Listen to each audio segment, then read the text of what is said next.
What if I told you that this one technique has single-handedly changed the meta of grappling forever? In the past, the ankle lock was seen as a brute force move for those grapplers that could not pass the guard and was rarely seen in competition at the highest levels. Until the mid-2000s, when Rodrigo Cavaca hit the competition scene. Cavaca was one of the top fighters using the ankle lock, and he was also the instructor to some of the biggest names of the sport, with athletes like Buchecha and Michele Nicolini coming up through him. This culminated in his 2010 World Championship win over Roberto Cyborg with, you guessed it, the ankle lock, where it remained a niche technique until the rise of Luis Panza in the mid-2010s. Panza, a fighter out of Tecmat, joins the black belt ranks and starts to terrorize the super heavyweight and ultra heavyweight divisions, sporting a 40% submission rate with this technique alone. However, it wasn't until the ankle lock was adopted by the lighter weight fighters that it really began to take off. And if I had to pinpoint the exact moment when this occurred, it would have to be the 2019 Black Belt Roosterweight final, when Mikey Musumeci defeated Rodney Barbosa in less than 35 seconds with, you guessed it again, the ankle lock. Once again, pushing the ankle lock to the forefront of the grappling world, where athletes like Isaac Doderlein, Samuel Nagai, and many others have also continued to have great success with this technique. So, why is the ankle lock so effective? And why are all the pros using it? What's up, guys? Today we're going to be looking at the ankle lock. So we've got Tony here and his ankles. So we're just going to start here. I'll show some different setups, but we're just going to go over the mechanics of the ankle lock. So I have his leg. Most important thing is just go on the ankle. You see where his foot starts to flex. Okay. If you're stronger, some guys can go higher up. You know, if they can break the baseball bat. You've seen some videos of that before. But for us mere mortals, we got to go a little bit lower. Okay. So what I like to do, you can come closer. So I'm gonna get my wrist bone right into his heel, okay? So that might take some practice. So what I like to do is just kind of roll the pant up, and I just slide my wrist down until it hooks, until it doesn't go any further down, okay? From here, there's lots of different finishes. You know, in the gi, we have this great lapel we can grab. No gi, typically we're just gonna get like a guillotine grip or like a rear naked choke grip. I'll leave that for you guys to play around with. But the most important thing, once I get my grip, I want to start to collapse my elbow down. You see, if it's up high, there's no real control. He can start spinning his ankle either out or towards me, like a shin kick. Yeah. So my first line of defense is once I get my ankle locked, I'm going to pull my elbow towards my rib cage. If he tries to move it around, it's stuck in there, okay? From here, let's just start with the lapel grip. That's very powerful. I can go on the near side. It's a little bit quicker, but I feel like the far side lapel is a lot stronger. All right. And then we can talk about controlling his leg. If I don't get a grip on his leg now, he can start clearing my body. So say just step over, yeah. He'll clear my leg, and now he's out of it. So I need to control his leg, and there's different ways to do this. What we're seeing now is the guys will get a hook on the outside leg. So the outside leg will make a hook. I have it come closer, a little closer. So my outside leg's gonna make a hook on the inside. And the closer I bring this to my body, the more control I'm gonna have. If I'm lower on his leg, move your knee, Cousin Tony. I don't really have control of that knee, but the higher I bring it, the more control I'm gonna have, okay? And so you can see my knee, my shin, my knee on the outside, and then my foot's on the other side, the inside. So it's kind of compressing both, all right? So that does take a little bit of hip mobility. Once I get my grip, I have the foot in place. Now my other leg, this is the leg that if I leave in his armpit, he can start attacking me. And then it's just a battle whose ankle will last, who's got more ligaments and, you know, pain tolerance. So typically want to bring this leg, I want to bring this leg either on his leg, like keeping him away, or I'm going to make a hook or a hook on the other side, okay? So I can look to finish here. I can also bring this across his body and start pushing down on his hip. Oops, sorry, to get some extension. So whichever grip I decide to go with, I typically won't just lean back. I like to post my elbow on the mat, and that allows me to adjust, especially if I'm going with someone taller or shorter. Sometimes you don't get it on the first bite, and you're gonna have to make your adjustments. So that's why I like to stay up on my elbow, all right? Once I get my leg placement, again, I'm pulling my elbow towards my rib cage, and I almost want to start to sit on it, like lean on it. Okay. As I start doing that, and if I feel like he's not going to tap, then I start adding more extension. Okay. Just realize if I start extending first, well, hope to God you get it, but sometimes you can't adjust if you go too far out. So if I stay closer and start adjusting, it's going to give me more options versus if I commit 100%, it's going to be a lot harder. Okay. Let's do this angle, this leg. So we're here, I'm controlling his leg. I get my bite on his ankle. Okay. So before I did this lapel grip, and you can try to go tight. You don't need to go too high up. I'm usually on my chest level. Okay. Elbow goes tight. Get my hook in. If I need some help, so say I don't have that good hip mobility, I'll start using my arm to help me control, especially if I feel his knee turning outward. I'll start using this to help me kind of control it, okay? One thing that might happen, like I'm doing it on Cousin Tony, and I feel like his heel starting to come out. You know, either I could let go or we can switch to like an Aoki. So if I feel his heel starting to go, I'm gonna follow. So I don't want to let his heel pop over my wrist. Go ahead, Cousin Tony. So I lost it. So if I feel his heel coming out, I'm gonna switch.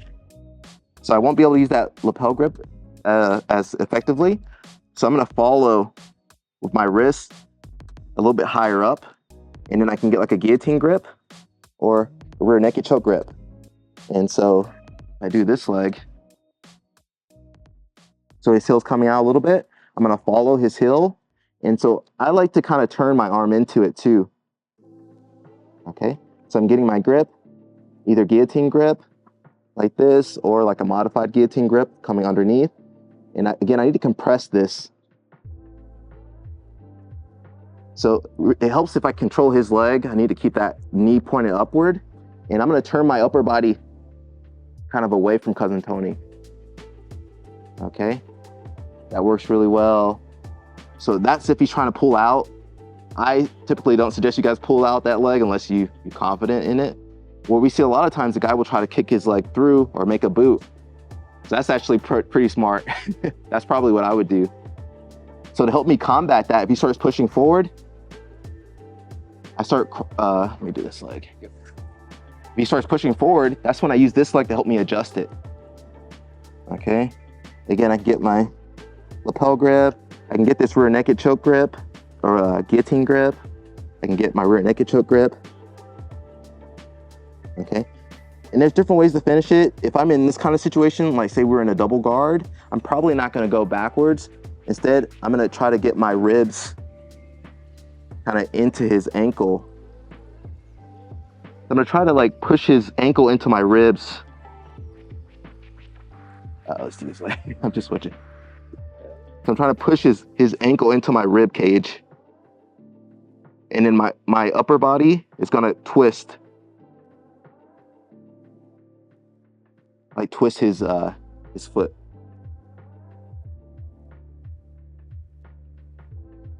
I'm controlling.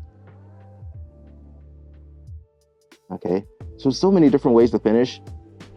So when you guys are watching this, get a partner, and I just let people experiment. So say I was working with Cousin Tony, I'll let him get me in this position. And so he'll be like, oh, you got it there. I would give him feedback. So I would be like, get finished there, tap, or maybe come back a little bit more compression with there, yeah. And everybody's foot's different, you know. Some people got big feet, some people got cankles. You can't finish everybody the same. So that's the basic just mechanics. As far as how to get here, there's a lot of different situations. For my lighter weight guys, you might start here in like a double guard position. So sometimes the guy will let you get inside position. It's almost like butterfly guard. And look, I'm just gonna kick through. Okay, and I just wanna get my knee on the outside, and then I pull my foot inside and then lock on the leg. That's the most basic situation.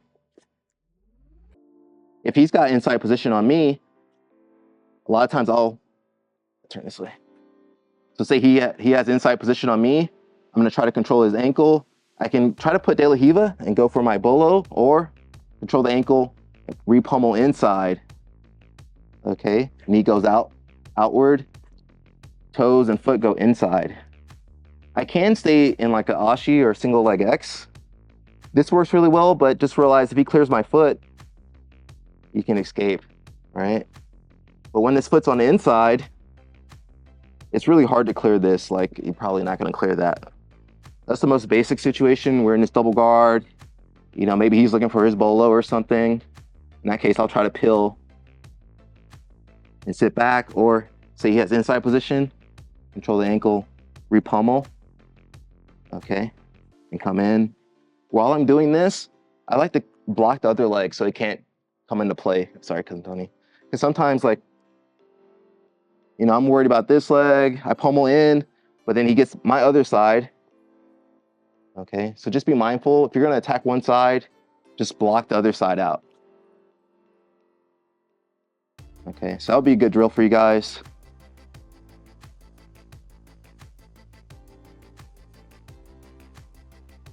Sorry, Cousin Tony. Something like that, just very basic. Okay, another situation we'll see this from is from on guard. Stand up, Cousin Tony. We've done this a little bit before with like the spider guard. You know, when I have double sleeves, I'm here. So a lot of times we're looking to kick under, okay? From here I can pull him forward, and I don't want to let go to grab because he's gonna have his grip and he can just step out. So I'm gonna trap his ankle with my elbow. My knee's gonna come outside, toes come inside. From here, there's a lot of different things I can do. The most basic thing is I'm gonna take him towards the trap side leg. So I'm gonna extend the far side out, push him away. I can keep the foot here because I had this sleeve grip and start adjusting. And then I can let go, re-pummel inside, or a lot of times I'll go cross. Okay. When I'm doing this cross leg, you know, I'm still gonna keep that inside hook strong. Outside leg is not on the floor, it's on the hip, kind of helping me adjust. Because if I lose this hook and I lose this, yeah. Especially there's some guys like Tommy Lengiker, you can't play these guards because he's like so flexible. His hip will stay over there. Your back. Yeah, you're like, you got the ankle lock, but he's on your back, so it's not a good position. Another situation, yeah, come back up. We'll also see this from like collar sleeve guard too. So collar sleeve guard, if he's got that leg close, I can go off the sleeve and grab, go off his sleeve, grab his pant or hold the ankle. And I'm just gonna swivel my knee inside, okay? So I'm gonna get him going across. So away from me. From here, I'm using that same mechanics we talked about. Knee on the outside, toes on the inside. And that's gonna keep him control his knee. And then I can use my other hand for support. And what I'm trying to do is get that ankle lock grip around. All right. And I can keep using this leg like we talked about earlier. Keep pushing him away to adjust. And then to finish, I'm gonna bring that elbow down. Okay. If he starts fighting me and he tries to come back in, that's okay. So I could use this leg to keep pushing him away, you know, if I wanna be a jerk. Or I can bring this onto his hip. And then you see how there's a bend in his leg? From here, I'm gonna go to my back flat on the floor and start to bridge. Come on the other side. So I'm here, and look, I'm gonna bridge off his hip. So I don't let that foot touch the floor. If I let his foot touch the floor, he's safe. So I'm gonna keep that foot off the floor, and I'm compressing. Uh-oh, I don't know if I grabbed anything. There, okay. Sometimes if I'm having trouble finish this, like, you know, 30 seconds left, world championship, sometimes I'll take this hook out and I'll go over and I'll go both legs. But at that point, you're committing like everything you got, okay? Say I missed this and he comes all the way up. You just come up, Cousin Tony, yeah. If that starts to happen, I'm gonna control his knee, and I'm gonna bring my far side leg into the crook of his knee. And then from here, I'm gonna triangle. That's like my last line of defense. Okay, because here's it's kind of hard to clear. It's almost reaping, almost. But because it's this inside leg and it's not the outside leg, we should be okay. All right. But that kind of goes back to that concept I was saying. Don't just throw everything. Don't give your best attack at first. Try to like kind of level up your attacks. Okay. I throw the first thing, then the second thing, then the third thing. That didn't work. Okay. I throw like my super attack. Okay. So leave something in the gas tank, especially if you're doing these tournaments and, you're going to have 4 or 5 matches, especially for blue belts and all the young guys in adult division. The other concept, have you go down, Cousin Tony. There are times where I will sweep myself. Situations like, I think guys like Felipe Andrews really good. Like say you have X guard on him or something. This happened very recently. I think he was fighting Jonathan Alves or someone like that. Like he's in one of these situations where he's just like, there's nothing to do. So if you feel like, you're in a bad position, sometimes I'll start looking to clear, like from X guard, I'll look to clear his leg and then put him in a bad position. And then I can go to sit. So like a situation where I think I'm gonna get swept, I can go for a submission and then say Cousin Tony starts defending, or I can go to submit him or just go back, like just escape your leg or something. So that wouldn't be a sweep because it's seen as me attacking. Okay, so think about that as well. That's just the basics of the ankle lock. It's a great attack. It's something white belts can do. Yeah, just clear. So he's trying to clear. He starts to hop over, and I'm gonna bring my shin over. Man, belly down's rough, man. If he knows how to defend, he can start pushing on my my arm. But if the guys have jiu-jitsu, because it's really hard to get out otherwise. He's gonna have to hold my back and push my elbow off. But sometimes the guy's quicker than you. It's already locked up. When I'm doing belly down, so I'm trying to staple the inside leg that was kind of hooked. I'm gonna go across his thigh. And before I go down, I need to make sure that thing's adjusted, okay? I can bring this other leg up too. Makes it even worse. And in my goal, I'm gonna post on the floor and I wanna drive my hips into his leg. Okay, so I prefer to come up here, but if you're gonna put your head down, you're gonna have to commit everything you got. Because if I lose this, that happens.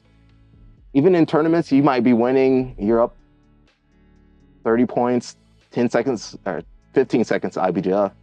And if he gets that and gets on your back and chokes you out, you lose. So keep that in mind, And one more thing, like I said earlier, I can go for my submissions, but if my mechanics aren't good, I'm leaving my leg out, man, maybe he's stronger than me. Maybe he knows how to finish ankle lock better.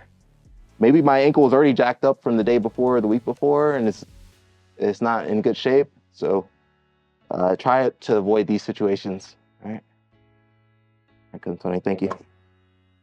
Whew.